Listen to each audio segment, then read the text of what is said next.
ఖమ్మం పట్టణంలోని వెలుగుమట్లలో దాదాపు 10 సంవత్సరాలుగా 600-700 కుటుంబాలు అక్కడ నివాసం భూదాన భూముల్లో స్థిర నివాసం ఏర్పాటు చేసుకొని జీవనం కొనసాగిస్తుంటే కాంగ్రెస్ ప్రభుత్వం వేలాది మంది పోలీసులతోన బుల్డోజర్లతోన అకస్మాత్తుగా దాడి చేసి నిద్రలో కూడా తేరుకోకముందే బలవంతంగా బయటికి పంపించి ఇండ్లనన్నిటిని కూల్చేశారు. వాళ్ళ ఆస్తి నష్టం జరిగింది. వాళ్ళను రోడ్డు పాలు చేశారు. గోడవని ఏడుస్తున్న పరిస్థితి ఉంది.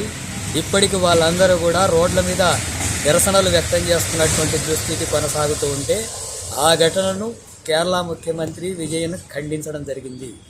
కాంగ్రెస్ పార్టీ బుల్డోజర్ రాజ్యాన్ని నడుపుతుంది అనేటటువంటి విషయాన్ని ఖండిస్తే ఇక్కడ ఉండేటటువంటి శ్యామల కిరణ్ కుమార్ రెడ్డి ఎంపీ, ఆయన రాష్ట్రంలో ఉన్నాడా లేకపోతే ఎక్కడైనా విదేశాల్లో ఉన్నాడో తెలియదు, ఎక్కడ నుంచి మాట్లాడుతున్నాడో కూడా తెలియదు. ఇదంతా కూడా వాస్తవాలు కాదు. ఇదంతా కూడా రాజకీయాలను దృష్టిలో పెట్టుకొని కేరళ ఎన్నికలను దృష్టిలో పెట్టుకొని కేరళ ముఖ్యమంత్రి మాట్లాడుతున్నాడు అనేటటువంటి విషయాలు ఆయన ఖండిస్తున్నాడు. ఆ రూపంలో అవాస్తవాలు మాట్లాడుతున్నాడు. వాస్తవంగా రాష్ట్ర ప్రజానీకానికి అంతా కూడా తెలుసు అక్కడ ఎంత పెద్ద ఎత్తున విధ్వంసం జరిగింది, ఆ కుటుంబాలు ఎట్లా ఇబ్బందుల పాలవుతున్నారు. కనీసం ఉండడానికి నివాసం లేకుండా వాళ్ళని శిబిరాల్లో పెడితే అక్కడ కనీస సౌకర్యాలు కూడా లేకుండా ఇబ్బందులు పడుతున్నటువంటి పరిస్థితి కనపడుతుంది. రోజు పత్రికల్లో మీడియాలో వస్తుంది. మీడియా ప్రతినిధులను కూడా అరెస్టు చేసి నిర్బంధం చేస్తున్నారు.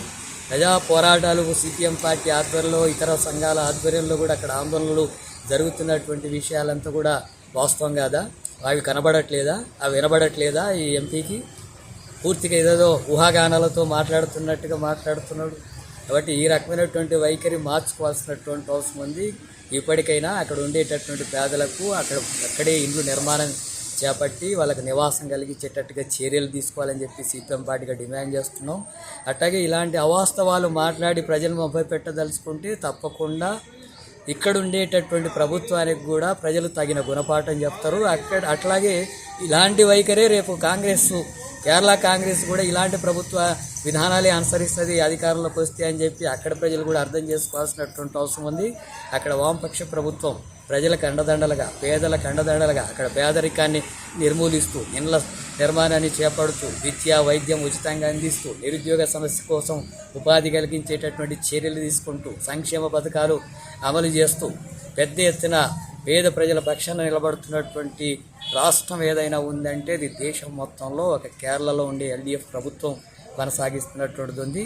వాటితో అక్కడ ఉండేటటువంటి ప్రభుత్వాన్ని దెబ్బతీయడానికి కాంగ్రెస్ అనేక కుయుక్తులు పండుతుంది. అక్కడ అనేక రకాలుగా విచ్ఛిన్నకరమైనటువంటి చర్యలకు పాల్పడుతున్నటువంటి విషయాలు ఉన్నాయి.